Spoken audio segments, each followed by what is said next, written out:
নমস্কার, গল্প স্বল্প বাই মৌসুমীর চ্যানেলে আপনাদের স্বাগতম। আজকে আমরা খুব সুন্দর একটি গোয়েন্দা গল্প শুনব। গল্পের নাম খুন। লিখেছেন ডক্টর বিশ্বনাথ চক্রবর্তী। গল্প পাঠে মৌসুমী। রাত্রি স্তব্ধ জবনিকা কাঁপিয়ে চলেছে পাঞ্জাব মেল। বাইরে নিকষ কালো অন্ধকার। ফার্স্ট ক্লাস কামরায় মৃদু আলো যেন ভীরু হয়ে জ্বলে। কেমন ভয় ভয় করে লক্ষ্মণ দাসের। ভয় নয় তো কি, এই কামরায় একমাত্র প্যাসেঞ্জার শেঠ লক্ষ্মণ দাস। শেঠ চণ্ডীগড়ের নাম করা জহুরি, আর শেঠের সঙ্গে ছোট অ্যাটাচি কেসে রয়েছে নাম করা কমল হিরে। বাইরে যার দাম নিদেন পক্ষে 50 লাখ, কিন্তু দিল্লি থেকে মাত্র 1 লাখে কিনেছে শেঠ লক্ষ্মণ দাস। চোরাই মাল, তাই জলের দরে পেয়েছে শেঠ। রাত 2টো। শেঠের চোখে তখন ঘুমের ঢল। ঘুম নেমেছে ট্রেনের সব কামরায়। সকলেই তন্দ্রাচ্ছন্ন। ঠিক এমন সময় শেঠের কামরায় ঢুকলো আততায়ী। কালো কাপড়ে মুখ ঢাকা, চোখে জিজ্ঞাসা, হাতে রিভলভার। মুহূর্তে ভিতরে গর্জে উঠল হত্যাকারীর রিভলভার। পর পর 2 বার। রক্তে ভিজল শেঠের বুক, লুটিয়ে পড়ল প্রাণহীন দেহ। নিমেষের ভিতরে অ্যাটাচি কেসটা ছিনিয়ে নিল হত্যাকারী। হ্যাঁ, এই সেই অ্যাটাচি কেস, যার মধ্যে মূল্যবান কমল হিরে। বাইরে দাম প্রায় 50 লাখ। খুন খুন! সিনেমা দেখতে দেখতে অস্ফুট কণ্ঠে চিৎকার করে উঠল তখন শোভনলাল। বদ্রীপ্রসাদের পাশে বসে থরথরিয়ে কাঁপছে। চোখ মুখ কেমন যেন ফ্যাকাশে, চোখের দৃষ্টি আতঙ্কে স্থির। অবাক হলো বদ্রীপ্রসাদ। শোভনলালের হাত জড়িয়ে মৃদু কণ্ঠে বলে উঠল, কি হলো ফ্রেন্ড, কি হলো? শরীর খারাপ নাকি? সিনেমা হলে বসে ঘন ঘন শ্বাস ফেলছে তখন শোভনলাল। ভয়ে পর্দার দিকে তাকাতেই পারছে না। বলে, বাড়ি চলো বদ্রীপ্রসাদ, প্লিজ, এক্ষুনি চলো। খুন খুন! আমার কেমন ভয় ভয় করছে ভাই। বদ্রীপ্রসাদ পর্দায় চোখ রেখে হেসে, ভয় কেন, ভয় কেন? শোভনলাল নিরুত্তর। বদ্রীপ্রসাদের কাঁধে মাথা রেখে কাঁপছে বারবার। এবার বদ্রীপ্রসাদ সত্যি সত্যি ভয় পেল। সিনেমা হলে আতঙ্কে অজ্ঞানী হয়ে যাবে নাকি শোভনলাল? আর এখানে অজ্ঞান হলেই বিপদ। হল ভর্তি লোক সিনেমা দেখছে, কোথায় এখানে ওষুধ, কোথায় বা ডাক্তার? বদ্রীপ্রসাদ বলল, চলো ফ্রেন্ড, আমরা ফিরে যাই, আজ সিনেমা থাক। শোভনলালকে সঙ্গে করে হলের বাইরে এলো বদ্রীপ্রসাদ।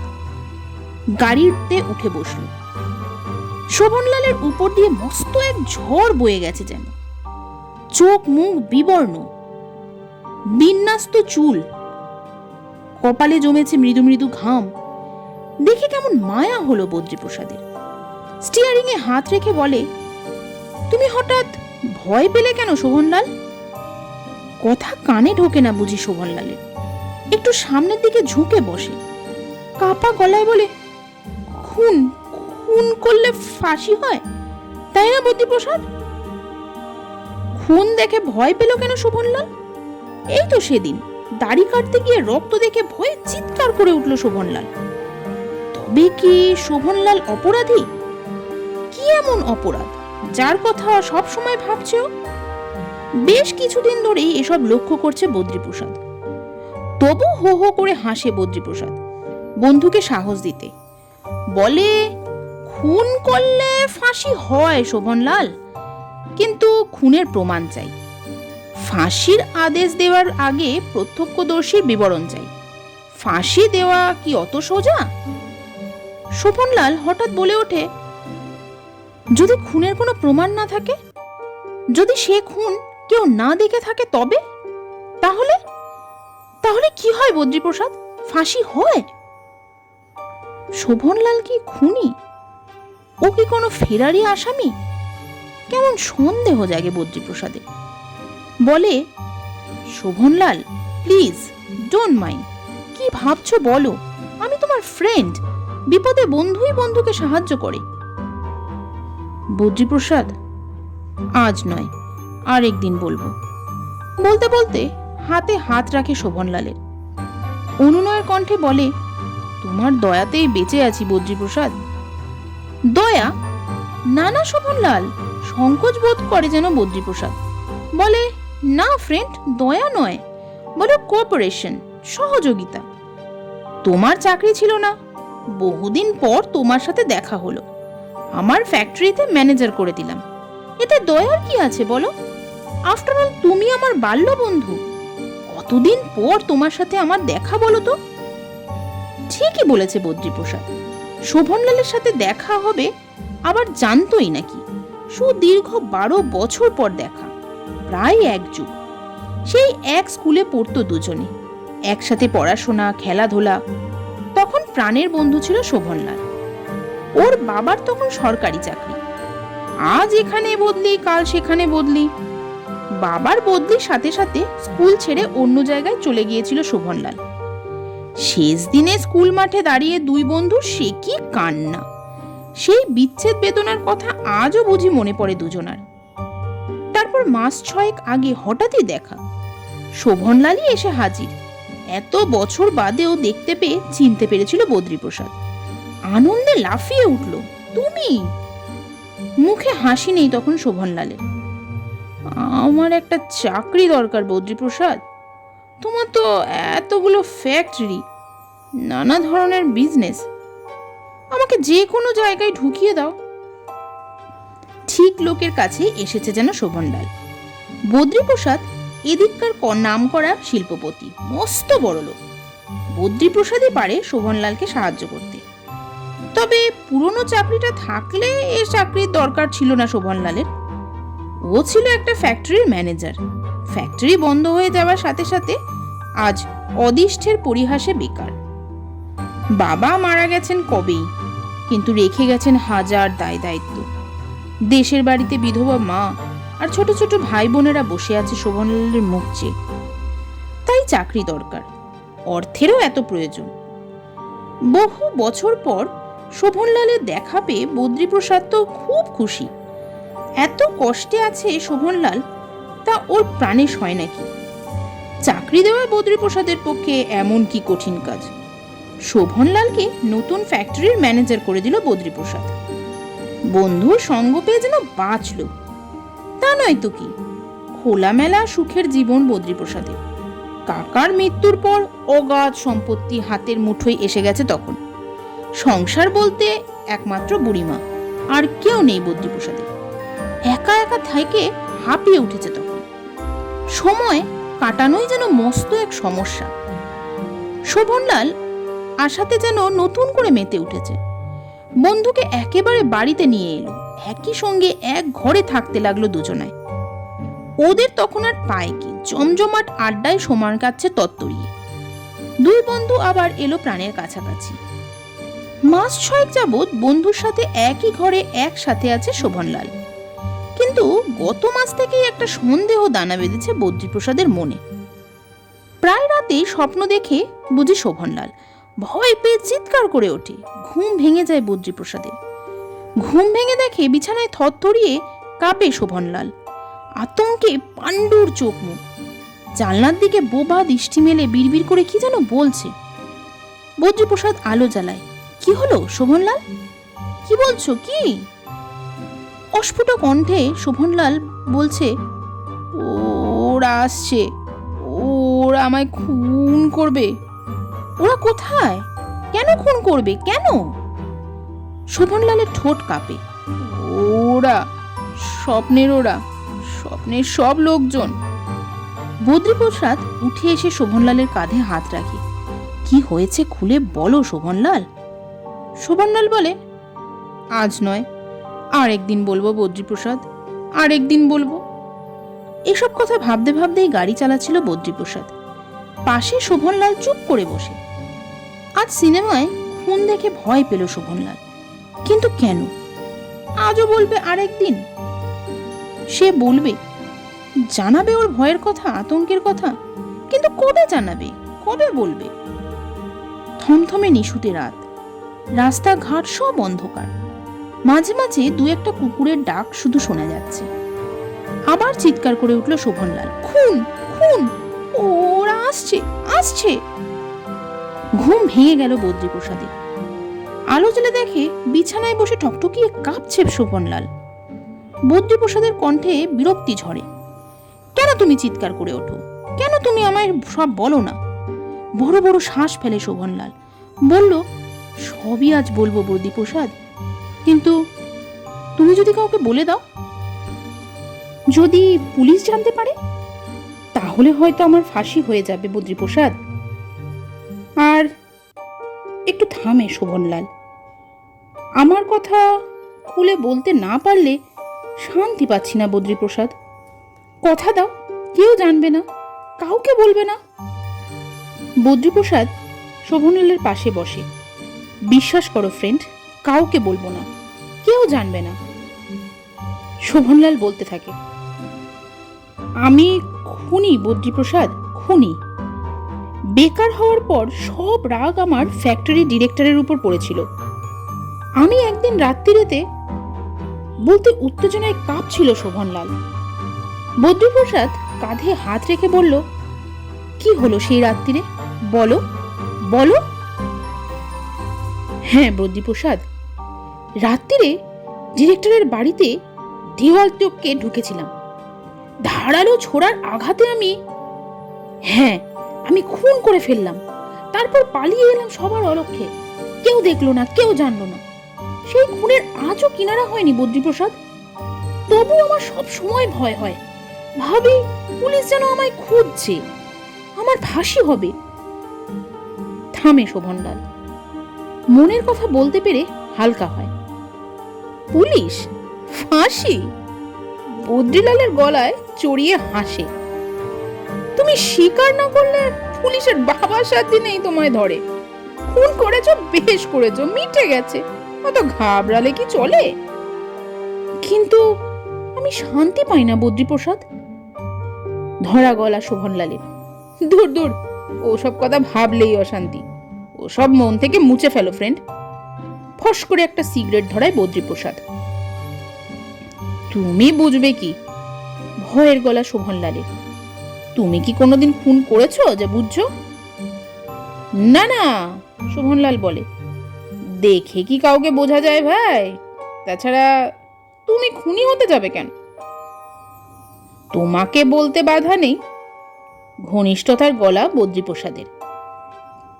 তুমি তোমার গোপন কথা আমায় বলেছ, আর আমি বলবো না? তোমাকে বিশ্বাস করি বলেই বলছি। পুলিশ জানতে পারলে আমার ফাঁসি হয়ে যাবে শোভনলাল।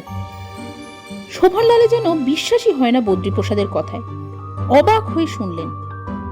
বদ্রীপ্রসাদ বলল, আমার কাকা জীবনে বিয়ে থা করেনি, বিয়ে করবার সময় পায়নি বলতে গেলে। ফ্যাক্টরির লাভের দিকে আর টাকার জন্য সারা জীবন ছুটতে ছুটতে বেরিয়ে গেলেন দেখতে দেখতে। শেষ জীবনে কাকার ধর্মকর্মে মতি হলো। কানা ঘুষোয় শুনতে পেলাম উনি নাকি উইল করবে, সব সম্পত্তি তুলে দেবে ধর্ম প্রতিষ্ঠানের হাতে। তখন আমি কাকাকে সরিয়ে দেবার প্ল্যান আঁটতে থাকি। সিগারেটে জোরে জোরে টান দেয় বদ্রীপ্রসাদ। আজ যেন কথা নেশা পেয়ে বসেছে শোভনলালের দিকে তাকিয়ে মৃদু মৃদু হাসি। বলে, ইতিমধ্যে বাবা মারা গেছেন, বাবার ব্যবসাগুলো আমার হাতে এলো। কাকার তিনখানা বড় বড় ফ্যাক্টরি, এগুলো উইল করার আগেই আমার হাতের মুঠোয় আনার জন্য ছটফট করছিলাম। সুযোগ এসে গেল। দাঁড়াও, একটু দাঁড়াও বদ্রীপ্রসাদ। বলতে বলতে উঠে দাঁড়ালো শোভনলাল। জানলাগুলো বন্ধ করে দিল। জানলা বন্ধ করলে যে? অবাক হলো বদ্রীপ্রসাদ। হ্যাঁ ভাই, শোভনলাল ভয় পায়। সাবধানের মাল নেই। দেওয়ালেরও কান আছে ফ্রেন্ড। তুমি ভীতু, রাম ভীতু। বদ্রীপ্রসাদ আবার হাসে। ভাবতেই পারি না তুমি কি করে মার্ডার করলে। যাকে, আমার কথা শোনো। ফের শুরু করে বদ্রীপ্রসাদ। ইয়েস ফ্রেন্ড, সুযোগ এলো। কাকা বলল, বুড়ো হচ্ছি, আর কদিন বাঁচবো বদ্রী, তুই আমাকে তীর্থস্থান ঘুরিয়ে নিয়ে আয়। বেনারস যাওয়ার গাড়ি এখান থেকে গভীর রাতে ছাড়ে। আমি মনস্থির করে ফেললাম, কাকা খেয়ে দিয়ে একটু শুয়েছিলেন, আমি রাত্রে তাকে ধারালো ভোজালি দিয়ে খুন করে ফেললাম। চমকে উঠল শোভনলাল। Yes friend, murder. ঠান্ডা গলা বদ্রীপ্রসাদের। এই খুন কেউ দেখলো না, জানলো না। মা তখন মাসির বাড়ি দিল্লিতে। এমন সুযোগের অপেক্ষাতেই আমি বসেছিলাম একদিন। কিন্তু ডেড বডির চটের থলিতে মুড়ে গাড়িতে করে নিয়ে গিয়ে নদীর জলে ভাসিয়ে দিলাম। আমি সে রাত্রিতেই চলে গেলাম বেনারস। লোকে জানলো কাকাকে নিয়ে আমি বেরিয়ে গেছি। কিন্তু পুলিশ? ভয়ের গলা শোভনলালের। দুঃখচ্ছাই পুলিশ। বেনারস থেকে এসে রটিয়ে দিলাম কাকা কলেরায় মারা গেছে। ওখান থেকে টাকা পয়সা দিয়ে ডেথ সার্টিফিকেট ম্যানেজ করে দিব্যি সব সম্পত্তির মালিক হয়ে বসলাম। লোকে জানে আমার কাকা অসুখে মরেছে, কিন্তু দিস ইজ মার্ডার। পুলিশ তোমাকে একেবারেই সন্দেহ করেনি? বদ্রীপ্রসাদের কথা শুনে বিশ্বাসই হচ্ছে না যেন শোভনলালের। এত ঠান্ডা গলায় কি কেউ খুনের কথা বলতে পারে? করেছি, তবে একটু আধটু। আরে ভাই, টাকা দিলে কি না হয়, দিন রাত হয়ে যায় ভাই। কাকার কঙ্কাল পুলিশ পেয়েছিল। কাকার একটা পা ছোটবেলা থেকেই খোঁড়া, 2 হাতে 6টা করে আঙুল। 6টা আঙুলে খোঁড়া মানুষের কঙ্কাল থেকে কারোর কিছু বলা সম্ভব নয়। কিন্তু কাকার হাতে সোনার মাদুলি ছিল, নাম লেখা মাদুলি। ওই মাদুলি নিয়েই পুলিশ একটু হেনস্থা করলো আর কি। হেনস্থা না ঘোড়ার ডিম, এক নামের কি দুজনের লোক হয় না? তবে বাহাদুরি আছে বটে পুলিশের। কঙ্কাল দেখে কাকার বয়স, গড়ন, এমনকি কি অসুখে খোঁড়া হয়েছিল সব বলে দিল। পুলিশ আমার কাছে এসেছিল, ডেথ সার্টিফিকেট দেখে তবে নিশ্চিন্ত হলো। একটানা কথা বলতে থামলো বদ্রীপ্রসাদ। শোভনলালের কাছে সেসব কথা বলতে ভালোই লাগে বদ্রীপ্রসাদের। আজ দুজনই অপরাধী। মনের কথা বলে দুজনই চলে এসেছে আরো মনের কাছাকাছি। শোভনলাল বলে উঠল, বিশ্বাস হয় না, সত্যি কি তুমি খুনি? সত্যি তুমি তোমার কাকাকে খুন করেছিলে? আরেকটা সিগারেট ধরালো বদ্রীপ্রসাদ। হ্যাঁ ভাই, আমিই খুনি। কাকাকে আমিই খুন করেছি। কোল্ড ব্লাডেড মার্ডার, ঠান্ডা মাথায় খুন। বদ্রীপ্রসাদ, আমি শোভনলাল। এখন রাত 4টে। ঘন্টাখানেক আগে আমি তোমার বাড়ি থেকে বেরিয়ে এসেছি। তুমি তখন গভীর ঘুমে আচ্ছন্ন। এ চিঠি আমি পুলিশ স্টেশন থেকে লিখছি বদ্রীপ্রসাদ। পুলিশ তোমাকে তোমার কাকার খুনের জন্য বরাবরই সন্দেহ করেছিল। পুলিশের ধারণা তুমিই খুনি, কিন্তু তোমার গ্রেপ্তার করেনি, কারণ মামলা টিকত না। খুনের প্রমাণ কোথায়? সাক্ষী কোথায়? কেউ নেই। তোমার স্বীকৃতি সবচেয়ে বড় প্রমাণ। তুমি অত কাঁচা লোক নও যে নিজের মুখে খুনের কথা স্বীকার করবে। কেউ করে না। শাস্তির ভয় তো সকলেরই আছে বদ্রীপ্রসাদ। বদ্রীপ্রসাদ, তুমি আমায় ক্ষমা করো। তোমার কাছ থেকে স্বীকৃতি আদায়ের জন্য দিনের পর দিন আমায় অভিনয় করতে হয়েছে, সাজতে হয়েছে বেকার, চাকরি করতে হয়েছে তোমার কাছে, বলতে হয়েছে বানানো একটা খুনের ঘটনা। তা না হলে তোমার স্বীকৃতি পেতাম না বদ্রীপ্রসাদ। তুমি একেবারেই বুঝতে পারোনি বদ্রীপ্রসাদ। বুঝতে পারোনি তোমার সব কথাবার্তা রোজই রেকর্ড হয়ে যেত বিছানার তলায় লুকানো টেপ রেকর্ডারে। আজকের রাত্রিটাই আমার কাছে সবচেয়ে মূল্যবান। আমার সামনে এখন সেই টেপ রেকর্ডার বাজছে। আমি তোমার কণ্ঠস্বর শুনতে পাচ্ছি। Yes, murder. আমি খুনি। কাকাকে আমি খুন করেছি। এই কথা তোমার কাছ থেকে আদায় করার জন্য মাস 6 ধরে তোমার সাথে আমি মিশে গেছিলাম। 12 বছর পর তোমার সাথে দেখা। তুমি আমার আসল পরিচয় জানতে না। জানতে না যে আমি ফ্যাক্টরির ছাঁটাই হওয়া ম্যানেজার নই। আমি গোয়েন্দা বিভাগের একজন বড় অফিসার। তোমার কাকার খুনের কিনারার জন্য কর্তৃপক্ষ আমায় পাঠিয়েছিলেন। বদ্রীপ্রসাদ, ইন্সপেক্টর দুবে এ চিঠি তোমায় দেবে। তোমার নামে ওয়ারেন্ট বার করা হলো। খুনের দায়ে তুমি এখন পুলিশের হেফাজতে। সবশেষে তোমার আতিথেয়তার জন্য ধন্যবাদ। শোভনলাল। নমস্কার। গল্প পাঠ ভালো লাগলে অবশ্যই কমেন্ট করে জানাবেন এবং একটি লাইক করে দেবেন। এই ধরনের আরও অনেক গল্প শুনতে অথবা বাংলা ক্যালেন্ডার সম্বন্ধে শুনতে বা কোনো পুজো পার্বণের ব্রতকথা, একাদশীর ব্রতকথা এই ধরনের ভিডিও জানতে অবশ্যই করে আমার চ্যানেলটি একটু সাবস্ক্রাইব করে রাখবেন। খুব শীঘ্রই দেখা হচ্ছে নতুন কোনো ভিডিও নিয়ে। এতক্ষণ সঙ্গে থাকার জন্য অসংখ্য ধন্যবাদ। নমস্কার।